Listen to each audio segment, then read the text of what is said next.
Shalom teman-teman semua. Berikut ini adalah panduan bagi kita untuk ibadah sekolah minggu online. Tolong diperhatikan ya. Pertama-tama, teman-teman, siapkan dirimu untuk memulai ibadah dengan mandi yang bersih dan berpakaian yang rapi ya. Kedua, jangan lupa bahwa ini adalah ibadah. Kita tidak boleh sambil mengobrol atau makan, bermain, dan lainnya. Kita harus benar-benar serius. Ketiga, bila adik-adik menemukan ada hal-hal yang belum dimengerti, dapat bertanya kepada papa mama kalian. Demikian panduan ibadah Sekolah Minggu Online GBI Matawai. Selamat beribadah. Tuhan Yesus memberkatimu. Selamat adik-adik. Selamat datang di ibadah Abi Matawai bersama saya Kak David dan Kak Ilham. Kita jumpa lagi minggu ini. Masih tetap semangat? masih Ya, tentunya adik-adik selalu bersuka cita, penuh semangat. Kita kembali memuji Tuhan di pagi hari ini ya. Oke, mari kita persiapkan seluruh hidup kita pagi hari ini. Sebelum itu, kita semua berdiri dulu. Iya, kita sama-sama yel-yel apa? tepuk Kingdom Kids. Iya, oke. Siap, semuanya sudah siap? Oke. Kingdom Kids. Yes, Kingdom Kids. Kingdom Kids. Yes, I am. Sekali lagi Kak Devin. Oke. Kingdom Kids. Yes. Kingdom Kids. Kingdom Kids. Yes, I am. Oke, kita punya lagi semua. Adik-adik semua, mari kita sama-sama mulai ibadah kita pagi hari ini. Mari kita sama-sama sanjung Tuhan kita. Dia Allah yang baik, Dia Bapa kita yang sungguh baik. Ku sanjung Kau di tempat tinggi.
satu kata yang manis dari hatimu. Terima kasih Tuhan. Haleluya.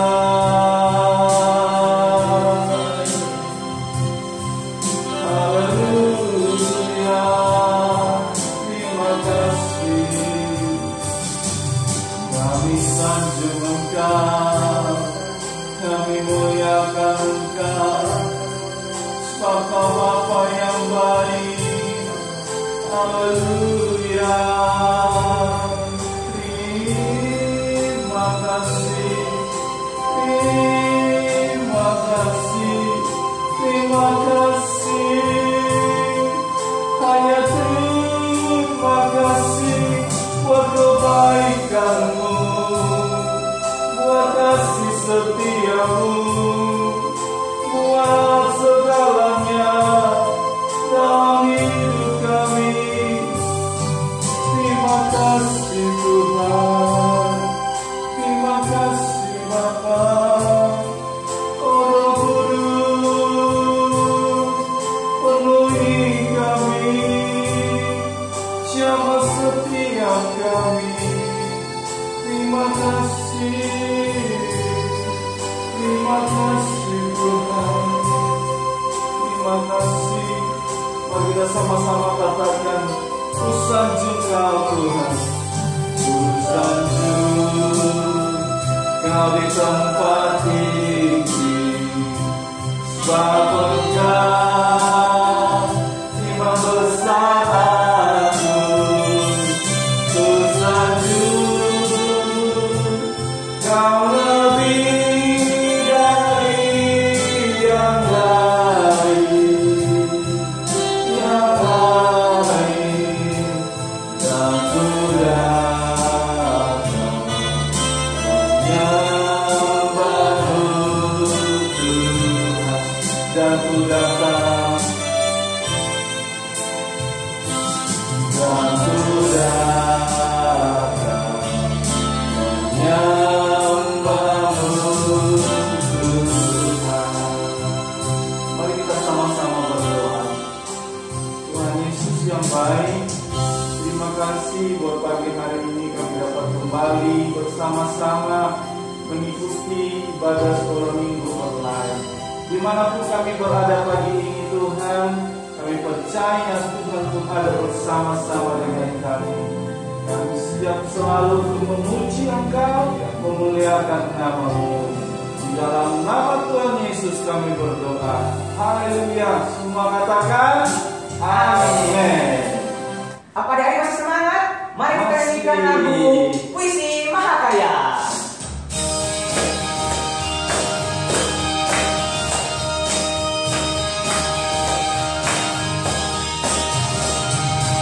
Yesus Kau mati di salib, bangkit ku selamatkan dunia. Ampuni segala dosaku, Kau juru selamatkan Tuhanku. Ubahkan ku jadi baru, tolong ku hidup bagimu. Ubahkan ku jadi baru, tolong ku hidup bagimu.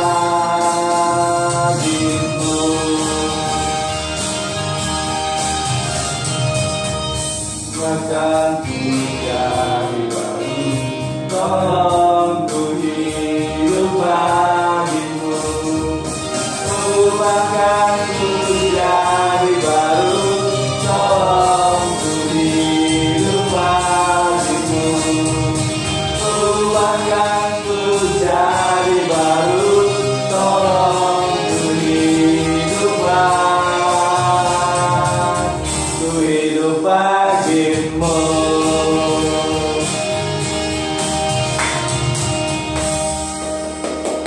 Ya adik-adik, kita mesti tetap memuji Tuhan. Oh sukacitaku, ayo baca kita semua penuh dengan sukacita.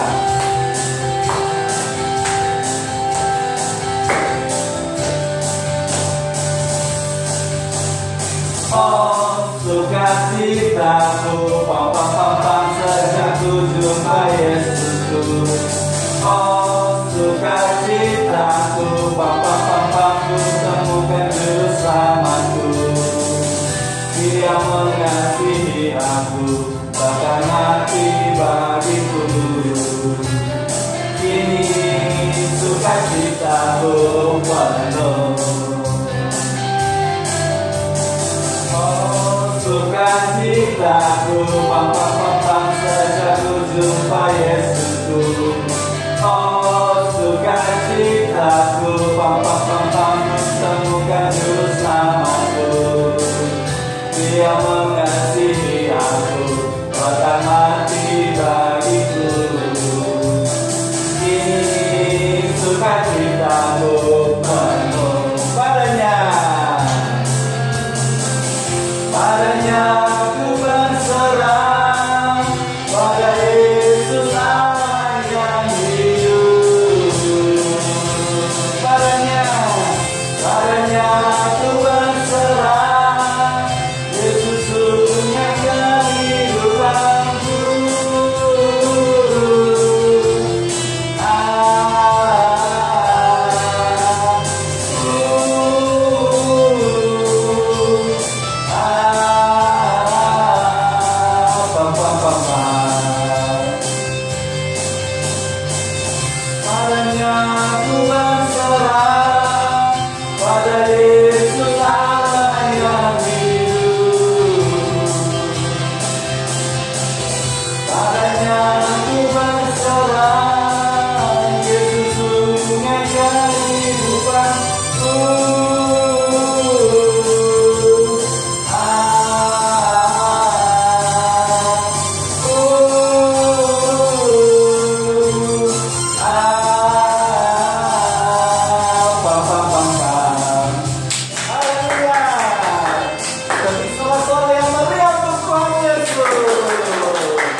dengar firman-Mu.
Salam adik-adik di rumah. Hari ini kita akan kembali melihat kisah Alkitab Menara Babel dan Hari Pentakosta.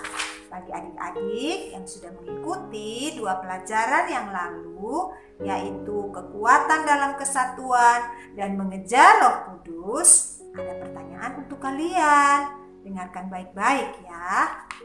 Apakah kesamaan dari orang-orang yang membangun Menara Babel dan orang-orang di Yerusalem yang menantikan janji karunia Allah?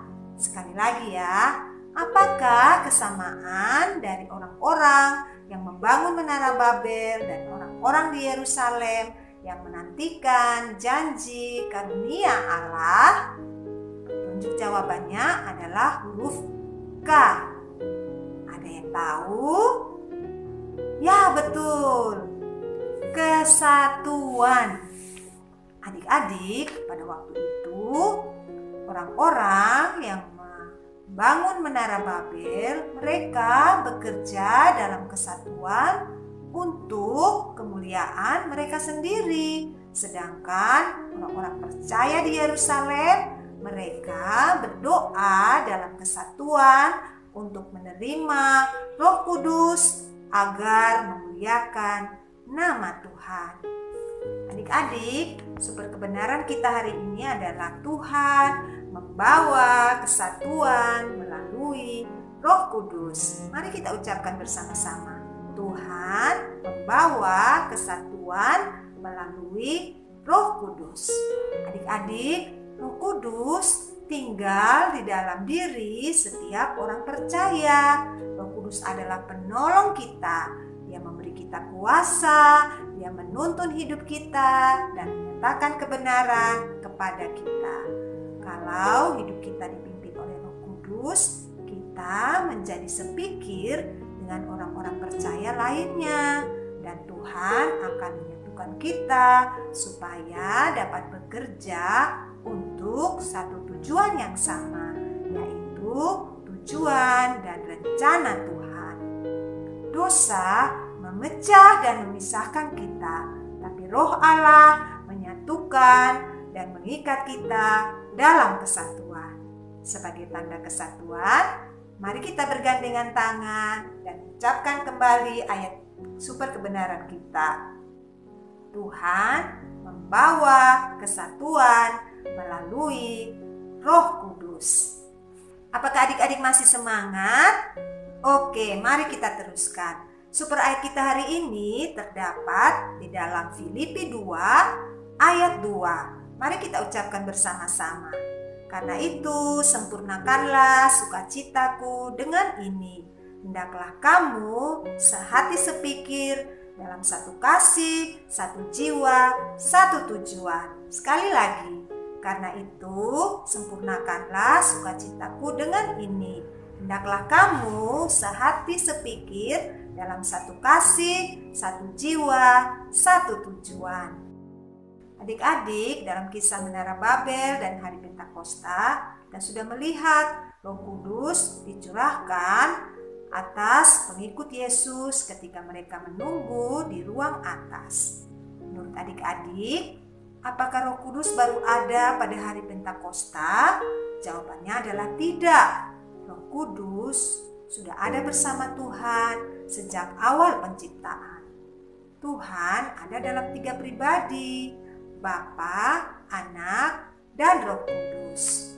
Roh Kudus sudah ada dan berkarya dalam Perjanjian Lama. Contohnya, Dia memberi kekuatan, hikmat, dan kuasa secara khusus kepada Musa, Gideon, Daud, dan Daniel beserta teman-temannya.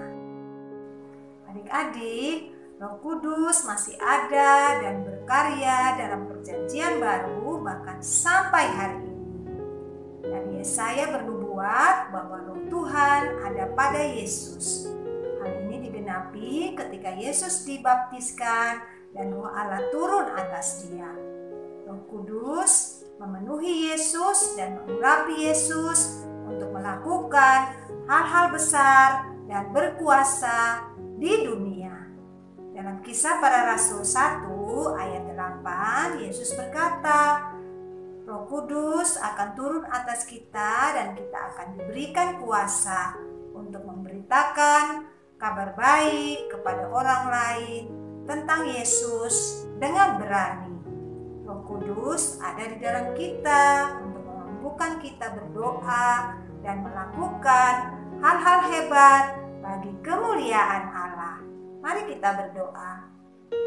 Bapa di surga, kami mengucap syukur untuk Roh Kudus yang Engkau berikan, yang tinggal di dalam kami. Tolong kami supaya dapat hidup dan bekerja sama dengan orang-orang percaya lainnya dalam kesatuan.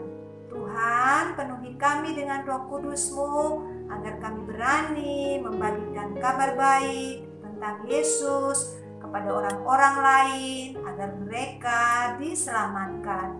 Dalam nama Tuhan Yesus kami berdoa dan mengucap syukur. Haleluya. Amin. Demikian firman Tuhan kita hari ini. Sampai ketemu minggu depan. Tuhan Yesus memberkati.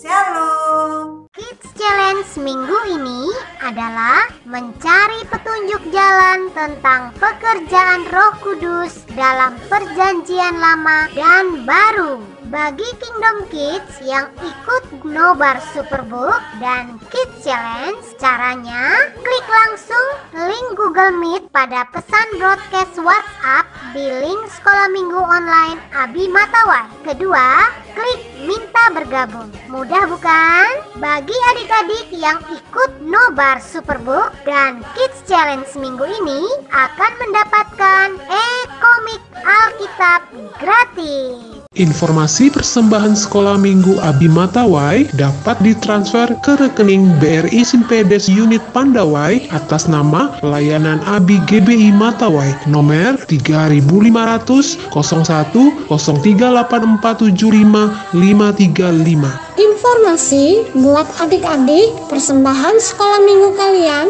dapat dikumpulkan selama 1 bulan di rumah masing-masing dan dapat menghubungi nomor WA Abi Matawai 081 238 041007 supaya guru kelas sekolah minggu kalian dapat mengambil persembahan adik-adik di rumah ya. Terima kasih telah mendukung pekerjaan pelayanan sekolah minggu. Tuhan Yesus memberkatimu. Bagi adik-adik tunas remaja Kingdom Kids, ada kesempatan bagimu untuk mengikuti training ABCD Evangelism Explosion Kids Indonesia. Adik-adik dapat mengikuti training ini untuk diperlengkapi bagaimana memberitakan Injil secara pribadi kepada teman-temanmu secara sederhana, efektif, dan sistematis.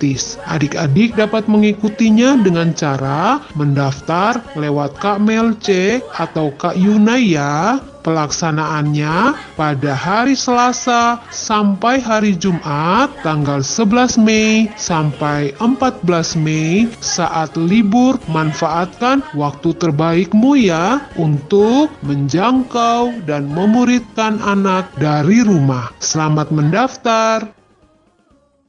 Adik-adik, sampai jumpa minggu depan. Tuhan Yesus memberkatimu.